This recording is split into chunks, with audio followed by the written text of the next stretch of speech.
अपने आराध्य देव का दृढ़ भरोसा, ये अहंकार से रहित जो महापुरुष का सेवन करने वाले हैं उन्हीं को ये भरोसा प्राप्त होता है। नहीं, अहम जनित जो कर्म करे उसका तो भरोसा होता है, लेकिन प्रियालाल के चरणों का भरोसा नहीं होता। ये रहस्य रघुनाथ कर बेग न जाने कोय, जो जाने रघुपति कृपा तो सपन्यों मोह न होए। यह रहस्य रघुनाथ कर बेग न जाने कोई, जल्दी कोई ये समझ नहीं पाता। जो समझ गया फिर वो जानत तुम्हें तुम्हें हो जाए, फिर किंचन मात्र भेद नहीं रह जाता, वो अभेद स्थिति को प्राप्त हो, वो प्रेम स्वरूप हो जाता है, जानत तुम्हें तुम्हें हो जाए। श्रीपाद प्रबोधानंद जी महाराज कह रहे हैं, ये वृंदावन धाम है, साधो शक्नोषि नो चेत सकलमपि हठात स्वप्न कल्पम विहातुम, तर्हि त्वं ध्याय वृंदावन मनुषौ अथोपास्य वृंदावनेशौ, तन्नामान्येव नित्यं जप सतत मथो तत्कथां संसृणुष्व, श्रीमद् वृंदावन स्थानथ परिचर भो भोजनाच्छादनाद्यैः। इसमें साधो संबोधन करते हैं, अर्थात ये जन साधारण से ऊपर उठी हुई बात है। जो सतमार्ग में चल पड़ा है, जिसने निश्चय कर लिया है कि इसी जन्म में मुझे प्रिया प्रीतम की प्राप्ति करनी है, वो साधो ही हो गया। वो चाहे पैंट शर्ट में हो, चाहे वो धोती कुर्ता में हो, साधु का तात्पर्य उसके स्वभाव से है। बाहरी वेश से केवल साधु नहीं माना जाता। वेश के साथ आचरण नहीं है तो वेश तो कालनेमि ने भी रख लिया था। वेश तो बहुत से कत्ल करके भी रख लेते हैं। वेश तो बहुत से चोर और ठग भी रख लेते हैं। वेश रखने में कितने मिनट लगता है? थोड़ी देर के लिए वेश रखा, फिर संसारिक वेशभूषा में फिर ऐसे विचरण कर रहे।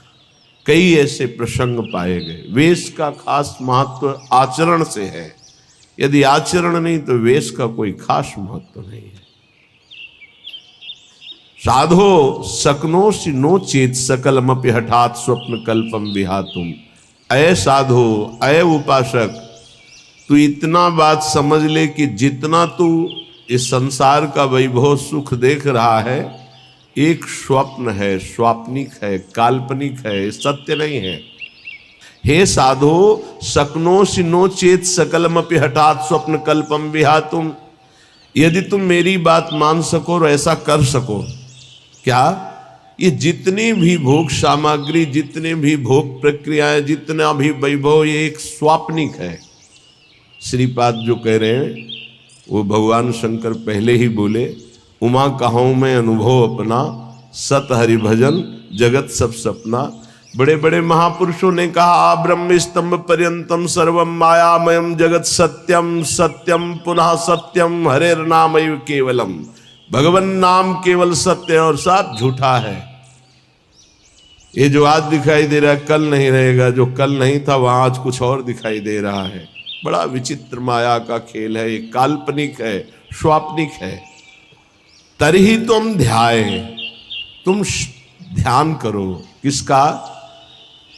बोले वृंदावन मनुष्यम अथो उपास्य, जो वृंदावन में रात दिन जिनकी उपासना होती है, श्यामा श्याम, इनका तुम ध्यान करो। इस संसार का चिंतन मत करो, ये काल्पनिक है, ये स्वाप्निक है, ये नष्ट होने वाला है।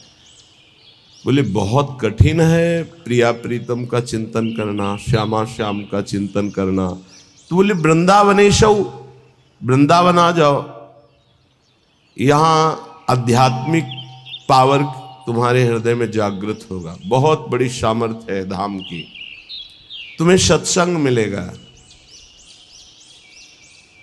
जब भगवान विशेष कृपालु होते हैं तब सत्संग में भेजते हैं। कोई कोई कृपा की अवहेलना करके सत्संग से लाभ नहीं ले पाते हैं। कोई बिरले होते हैं जो सत्संग रूपी अमृत का पान करते हैं। क्या सत्संग रूपी अमृत से मिलता है?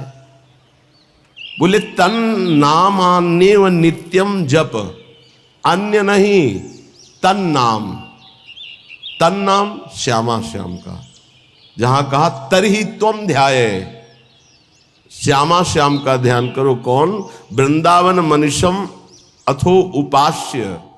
वृंदावन में रात दिन जो उपास्य देव हैं, जिनकी उपासना होती, तरही त्वम ध्याये, उनका ध्यान करो, श्यामा श्याम का। बोले बड़ा कठिन है, कैसे ध्यान करूं? तो बोले वृंदावनेशौ, आओ वृंदावन, और वृंदावन में रसिकों का संग करो तो तन नामान्येव, तुम्हारे हृदय में अन्य भाव हट करके नाम में प्रीति होने लगेगी। तन नाम, राधा राधा, राधा वल्लभ श्री हरिवंश, राधा वल्लभ श्री हरिवंश। नित्यम जप, नित्य जप, तो तुझे दिखाई देने लगेगा कि संसार स्वाप्निक है। सतत मथो तत्कथाम संसृणुस्व, तू निरंतर सत्संग सुन, भगवत चर्चा सुन। इसका बहुत बड़ा प्रभाव पड़ता है। बड़े बड़े चोर भगवत प्राप्त हो गए, हिंसक भगवत प्राप्त हो गए सत्संग से। सतत मथो तत्कथाम संसृणुस्व। देखो भगवान की विशुद्ध कृपा का फल आप अपने ऊपर। आप यहां 2 बजे से, 2:30 बजे से, 3 बजे से ऐसे तैयार होकर पंक्ति में खड़े रहते हैं। जो सत्संग सुनने के रसिक जन हैं, 4:15 बजे से सत्संग प्रारंभ हो जाता है। आप लोग यहां आकर के केवल वो वार्ता ही तो सुनते हैं ना। लौकिक वस्तु तो कोई नहीं मिलती कि बाद में प्रसाद मिलेगा। ये है भगवान की विशुद्ध कृपा कि आप अपनी नींद का त्याग करके, आराम का त्याग करके, शरीर सुख का त्याग करके भगवत सुख के लोलुप होकर सत्संग में बैठे। ये केवल भगवत कृपा है, केवल भगवत कृपा। बिनु सत्संग विवेक न हुई, और राम कृपा बिनु सुलभ न सोई। भगवान की कृपा से ये सुलभ। कितने सत्संग में सुन रहे हैं, कितने भारतवासी हैं, कितने हैं? विचार करो, 140 करोड़ कितने लोग सुन रहे हैं, या कितने यूट्यूब से सुनेंगे, उनमें से कितने पकड़ेंगे? भगवत कृपा पात्र ही सुन पाएंगे। सतत मथो तत्कथाम संसृणुस्व, भगवत प्रेमी महात्माओं के मुख से भगवत चर्चा सुनो, प्रिया प्रीतम का नाम जप करो। और बहुत जोर की बात कर रहे, अगर नाम में प्रीति नहीं हो रही, भगवत चर्चा सुनने में प्रीति नहीं हो रही, तरही तुम ध्याये वृंदावन। रात दिन जिनकी उपासना कर रहे हैं रसिक जन, उन प्रिया प्रीतम का ध्यान नहीं हो रहा, तो फिर कहें श्रीमद वृंदावन स्थानत परिचर भो भोजना छादनाद्यैः वस्तु कोटि गुणम श्रुतम सकृतम वासो नवासादिभिर। तुम्हें एक उपाय बता रहे हैं जिससे तुम्हें जल्दी लाभ मिल जाएगा, कि जो वृंदावन वास कर रहे हैं भगवत प्रेमी जन, आप उनकी सहायता कर दो, परिचर्या कर दो। भोजनाच्छादन दी, उनके जल की व्यवस्था, भोजन की व्यवस्था, वस्त्र की व्यवस्था, वास की व्यवस्था। वस्तु कोटि गुणम श्रुतम सुकृतम वासोन्नवासादि भी। वस्त्र है, अन्न है, जल है, व्यवस्था उनके रहने की।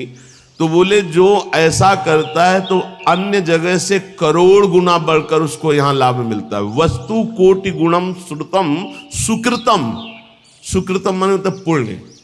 जैसे आप गांव में अपने 50 को भोजन पवावें और फिर संगम प्रयागराज तीर्थ में जाके भोजन, तो बहुत बड़ा अंतर हो गया। फिर काशीपुरी में, द्वारिकापुरी में, अयोध्यापुरी में, मथुरापुरी में, कांचीपुरी में, अवंतिकापुरी में, इनमें पवाएं तो उससे भी बहुत बड़ा अंतर पड़ा, बड़ा लाभ मिलेगा। लेकिन श्रीधाम वृंदावन में यदि वास करने वाले जन हैं, उनको भोजन है, वस्त्र है, उनके वास की व्यवस्था है, तो वस्तु कोटि गुणम श्रुतम सुकृतम वासोन्नवासादिवीर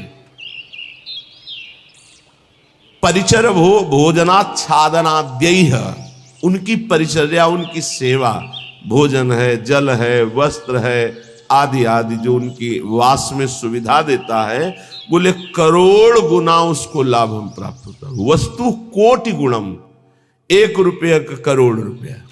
ये किसको? जो अपनी वस्तु दान करता है।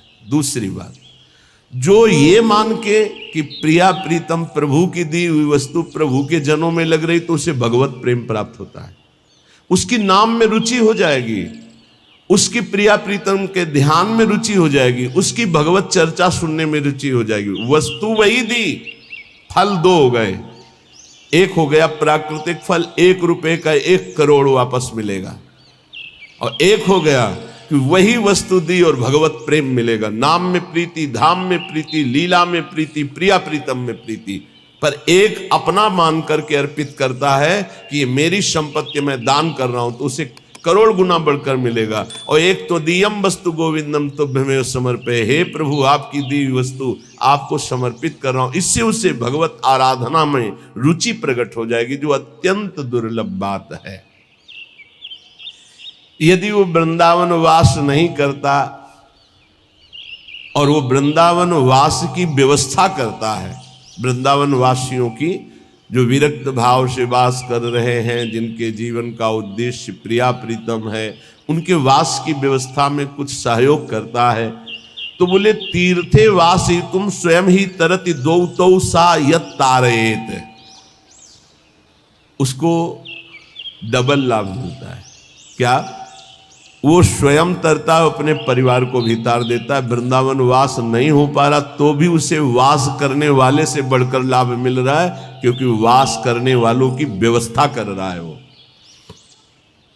पर देखो 2 प्रकार का लाभ होता है, एक होता है लौकिक लाभ, एक होता है पारलौकिक लाभ। यदि आपने पारलौकिक लाभ का संकल्प करके संतों की सेवा शुरू की है, तो खेल कुछ और होगा जिसे तुम पहले समझ लो, और अगर लौकिक लाभ के लिए शुरू किया है तो खेल कुछ और होगा, उसको पहले समझ लो। एक पूज्यपाद उड़िया बाबा जी के निज जन हमें 25 वर्ष पहले मिले थे, महाराष्ट्र के थे वो, बाबा से संबंध थे, परिक्रमा में मिले, बड़ा आनंद मिला क्योंकि अपने प्राण प्रिय बाबा के जन थे।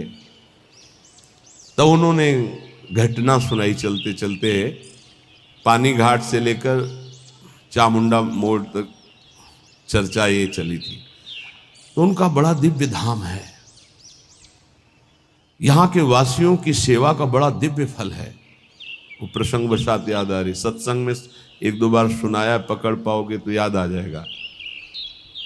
तो एक बड़े धनी मानी दिल्ली के जन थे, घटना थी, फैक्ट्रियां थी, खूब धन, अकेला लड़का सब। तो उनको कहीं संतों के संग से बात लाभ की सुनने को मिली कि वृंदावन के विरक्त रसिकों का अगर सेवन किया जाए, सेवा की जाए, परिचर्या की जाए, तो बहुत जल्दी लाभ मिलता है। तो उन्होंने प्रार्थना की वृंदावन में आकर कि कैसे सेवा की जाती, मुझे तो पता ही नहीं।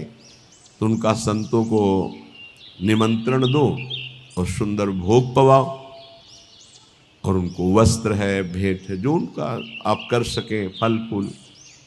अच्छा ऐसा।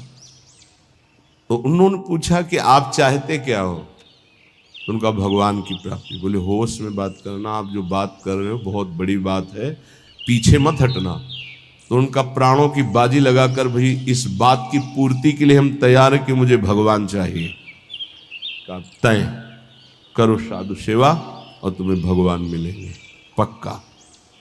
अब वो वृंदावन के प्रेमी जनों की सेवा करते, 100-500 संतों को निमंत्रण देते, सब पवाते। धीरे धीरे इतना संतों से प्रेम हो गया कि प्रार्थना की कि दिल्ली में हमारे घर को पावन करो। तो प्रति महीने बस लाते, 2 बस, उनमें संतों को बैठालते, बहुत उत्सव मना करके वहाँ ले जाते, पवाते, अच्छी भेंट कपड़ा लत्ता, फिर उनको यहाँ छोड़ने आते। ऐसा चलने लगा। वृंदावन में तो सेवा करते ही, खूब धन था, वो अपने घर भी ले जाते। एक दिन यही रमण रेती में बस खड़ी थी, ये घटना कोई कथा नहीं, यही रमण रेती में बस खड़ी थी। तो एक विरक्त संत जो कभी वृंदावन से बाहर ही नहीं जाते थे, कभी निमंत्रण में किसी के नहीं जाते थे, भिक्षावृत्ति से जीते, वो जाके बैठ गए। तो जब सब संतों ने देखा, कहा बाबा तुम्हें पता है ये दिल्ली जाएगी बस और वहां निमंत्रण है। कुछ नहीं बोले, बैठे थे। सबने सेठ से कहा तुम्हारी साधु सेवा सफल हुई।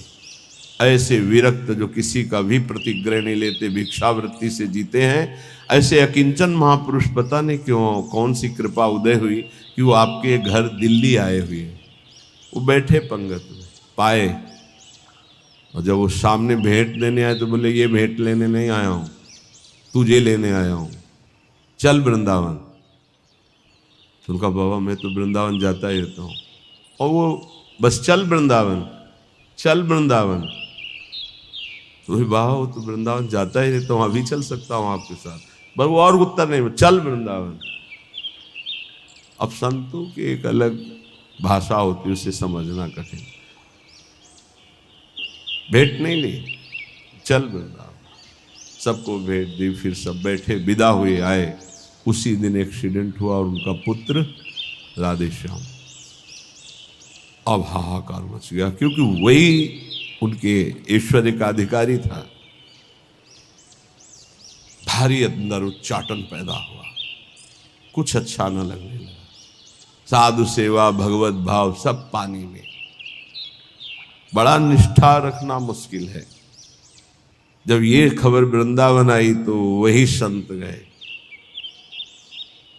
जो हमें चर्चा सुना रहे थे, और जाकर उसे कहा कि ए भाई, वो ऐसे नहीं आए थे, वो जो विरक्त आए थे, वो आपको भगवान की प्राप्ति कराने आए थे। चलो वृंदावन, आप अश्रद्धा मत करो, ये आपके लिए बहुत बड़ा योग बना है, तुम्हारा पुत्र भगवत प्राप्त हो गया है।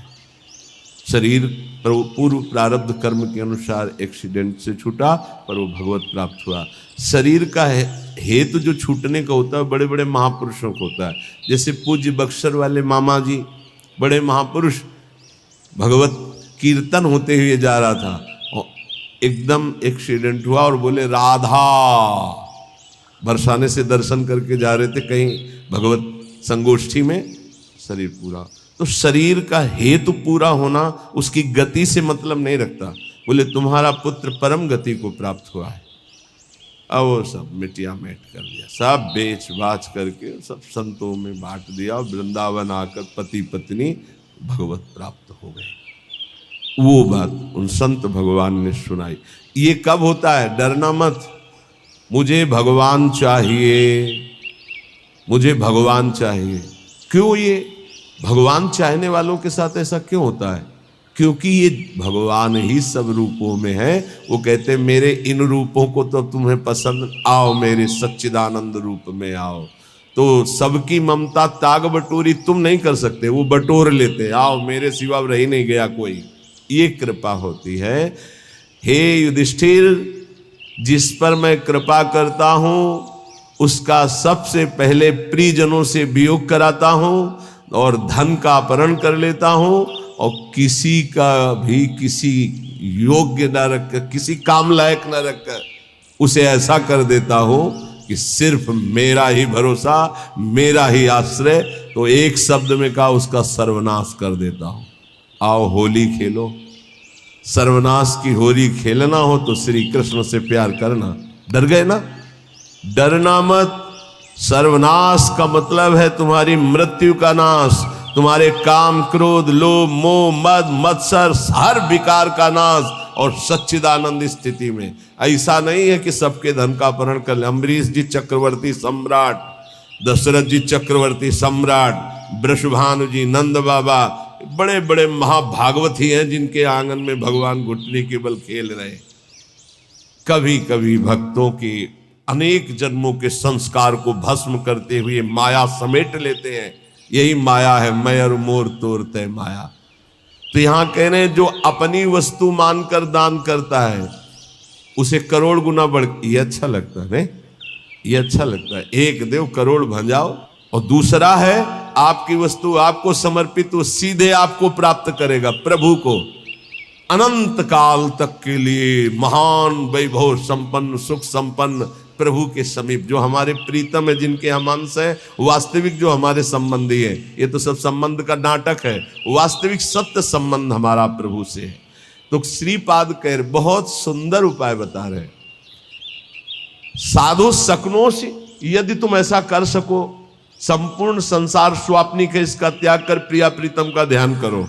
बोले बड़ा कठिन, कैसे करूं? बोले आओ वृंदावन रसिकों का संग करो, तन नाम जप, उनका नाम जप करो, नाम कीर्तन करो, लीला कथा सुनो, तुम्हारी प्रीति हो जाएगी प्रिया प्रीतम में।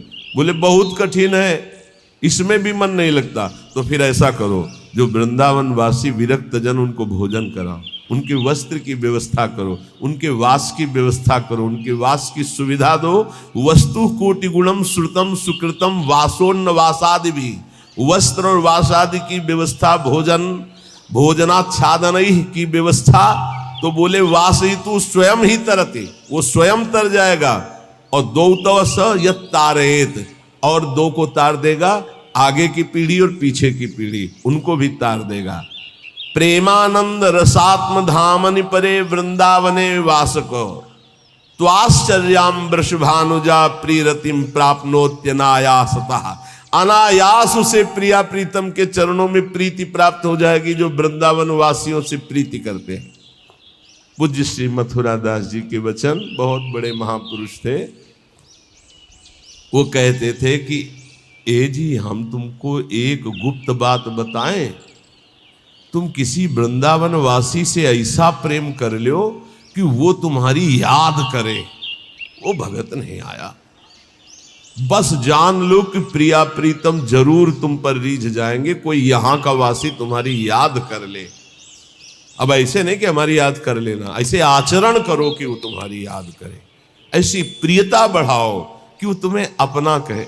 अच्छा, बहुत दिनों बाद आप दर्शन दिए, कई बार याद आया, आपकी स्मृति आई, अहो भाग्य, धाम में बैठकर भजन करने वाले आपकी याद करें। ये पूज्य मथुरा दास जी कहते थे, तुम ऐसा अपनापन करो किसी वृंदावन वासी रसिक से कि वो तुम्हारी एकांत में सेवा का स्मरण करके याद करे, तुम्हारे आचरण, तुम्हारा स्वभाव, तुम्हारी भजन पद्धति, तुम्हारा अपनापन, वो एकांत में तुम्हें याद करे। तो कह रहे, प्रेमानंद रसात्म धामन परे वृंदावने वासकस्त्वाश्चर्याम वृषभानुजा प्रिय रतिम, आश्चर्य की बात, प्रियाजू के चरणों में प्रेम प्राप्त हो जाएगा इन वृंदावन वासियों की सेवा से। और कहते प्राप्नोत्य अनायासता, इसके लिए तुम्हें कोई साधना नहीं करनी पड़ेगी, अनायास प्रेम की प्राप्ति हो जाएगी। निष्किंचनान कृष्ण रसे निमग्नान महानिरीहान जनसंग भीतान। पर सेवा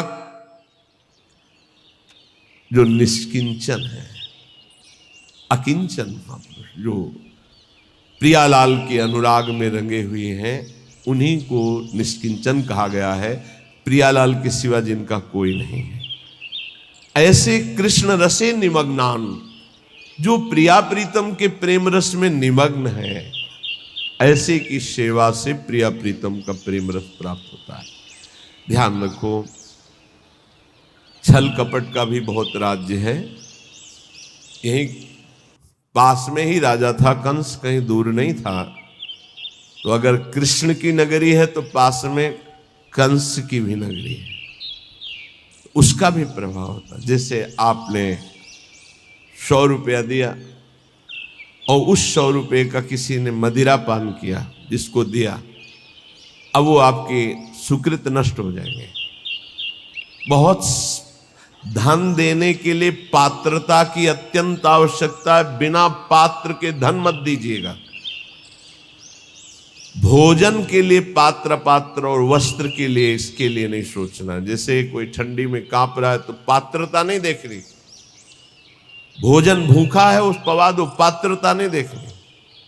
हमारे सामने भोजन पाओ बैठ के, हम तुम्हें जितना पाओगे पवा देंगे। सर्दी है, ये लो कपड़े ओढ़ लो, ठीक।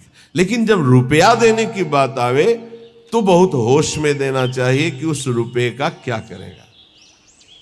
निष्किंचना नाम कृष्ण रसे निमग्नान, बहुत छल है। कोई बिरला, सैकड़ों में कोई बिरला एक ऐसा जो भगवान के मार्ग में विशुद्ध चलना चाहता, नहीं तो ये माया ऐसी बुद्धि भ्रष्ट कर देती कि वेश का दुरुपयोग और नौटंकी। अगर हम ऐसे को अर्थ देते हैं, ऐसी की व्यवस्था करते हैं, तो हम भी पाप के भागी होते हैं। इसलिए पात्र देख करके, ऐसा नहीं कि मनमानी, पात्र देख करके। भगवान के निज जनों के द्वारा कभी अभद्र व्यवहार नहीं हो सकता, ये बिल्कुल दिमाग में लिख लो। ऊसर बरसई तृण नहीं जामा, संत हृदय जिम उपज न कामा। जैसे ऊसर में तृण नहीं जमता, ऐसे संत के हृदय में अभद्र भाव नहीं आ सकता। भूल न देह कुमारग पाऊं, ये जो जीने के लिए इस वेश को स्वीकार कर लेते हैं, उन बहुत हानि हो जाती है। क्योंकि उनका उद्देश्य केवल रसेंद्री जनेंद्री इंद्रियों का भोग होता है, और बहुत बुरी तरह उपहास करते हैं इस वेश का। इसलिए यहां जहां सेवा की बात आई है, वहां एक शब्द और आ गया है, निष्किंचना नाम कृष्ण रसे निमग्नान। जो अकिंचन है, जिनका प्रिया प्रीतम के सिवा और कोई लक्ष्य ही नहीं है, श्री कृष्ण रसे निमग्नान, जो श्रृंगार रस महामाधुर्य रस वृंदावन का उसमें मगन है, ऐसों की सेवा बहुत सोच समझ के। ऐसा कहीं तुम्हारा कदम ना हो कि इस वेश से ही घृणा हो जाए, क्योंकि बहुत विचित्र खेल है। यहां समझ पाना बड़ा मुश्किल, बड़े बड़े धोखे में हो जाते हैं। दर्शन भक्त अनूप और रूप न शोभित प्रीति बिनु, और भरम भटकत भूप श्री हरिवंश कृपा बिना। सेवक जी कह रहे ऐसा स्वरूप है दर्शन का बाहरी, महापुरुषों के वचनों पर स्थित। हम बहुत सोच समझ कर संग करें, बहुत सोच समझ कर सेवा करें। श्री कृष्ण रसे निमग्नान, यहां धोखा नहीं है। जहां भगवत भक्ति है, जहां भगवत प्रेम है, पहली बात तो ये समझ लीजिए कि भगवान की प्रधानता रखने वाला मांग नहीं रख सकता, ये पक्की बात है। रोटी के सिवा, रोटी की मांग की हर संप्रदाय के आचार्यों ने अनुमति दी। भगवान शंकराचार्य अद्वैत सिद्धांत के, उन्होंने कहा भिक्षान्नम औषधम, औषधि की तरह भिक्षान्न से उदर पोषण। हमारे भूख लगेगो मांग खाऊंगो, गिनो न सांझ सवेरो, अन्यथा नहीं। ये धान की लोलुपता और श्री कृष्ण रस निमग्न, इसमें बहुत जमीन आसमान का अंतर है। बोले ठाकुर सेवा के लिए चाहिए, कब आदेश किया ठाकुर जी ने कि हमारे लिए तुम धन मांग करके लाओ? वो तो कह रहे मये मन आधत्स्व मई बुद्धि निवेश है, मेरे में मन लगाओ, मेरे में बुद्धि लगाओ। है तुम्हारे पास तो चढ़ाओ, नहीं है तो एक अशोक का पत्ता लो और ऐसे लगा लो, वो सोने के मुकुट से भी बढ़कर ठाकुर जी राजी हो जाएंगे। पत्रम पुष्पम फलम तोयम ये में भक्त्या प्रेक्षति। समझने का विषय, कहीं अपने सत्संग में दान पुण्य की वार्ता नहीं होती, इसमें श्लोक आया, इसलिए उसको एकदम प्रकाशित करके कि हमें कहां सेवा करनी है। निष्किंचना नाम कृष्ण रसे निमग्नान वासयितु, जो श्री कृष्ण रस में निमग्न होकर अकिंचन भाव से प्रभु में जैसे प्रभु रखे, जैसे प्रभु चलावें, जिनका उद्देश्य भगवत प्रेम, उनकी सेवा से वस्तु कोटि गुणम श्रुतम सुकृतम वासोन्नवासादि भोजनाच्छादनई, भोजन वस्त्र वास इनकी व्यवस्था से करोड़ों गुणा बनकर लाभ मिलता है, या भगवत भजन में रुचि होती। दो बातें अलग अलग। महानिरीहान जनसंग भीतान, ऐसे जो जन संसर्ग से डर करके एकांत में भजन में रहते हैं, उनकी सेवा मिल जाए, बड़े अहो भाग्य। वृंदावन स्थान वसनास्नाद्यैर सेवतेशो वसेत तदीशो। सैया, वस्त्र, भोजन, इनकी सेवा यदि हो जाए तो बोले वसेत तद ईशो, यहां के ईश जो श्री प्रिया प्रीतम है उसके वशीभूत हो जाते हैं। ऐसे रसिकों की, ऐसे अकिंचनों की, ऐसे भगवत भक्तों की सेवा का बहुत बड़ा महत्व है। थोड़ी सी भी सेवा प्रभु के जनों की बन जाए तो प्रभु बिक जाते हैं, हरि अधीन हो जाते हैं। पर बस ध्यान रखना, तुम्हारी वस्तु शुद्ध होनी चाहिए, तुम्हारा भाव शुद्ध होना चाहिए, और जहां दान किया है, जहां सेवा की है, जहां वस्तु दे रहे हैं, वो पात्र होना चाहिए उस बात का। दो बातों के लिए कभी पात्र नहीं देखना है, जल, भोजन और वस्त्र, इन दो के लिए पात्र हम नहीं देखते हैं। कभी ऐसा कोई तड़प रहा है औषधि, अब पात्र नहीं देखना, उसकी औषधि करा।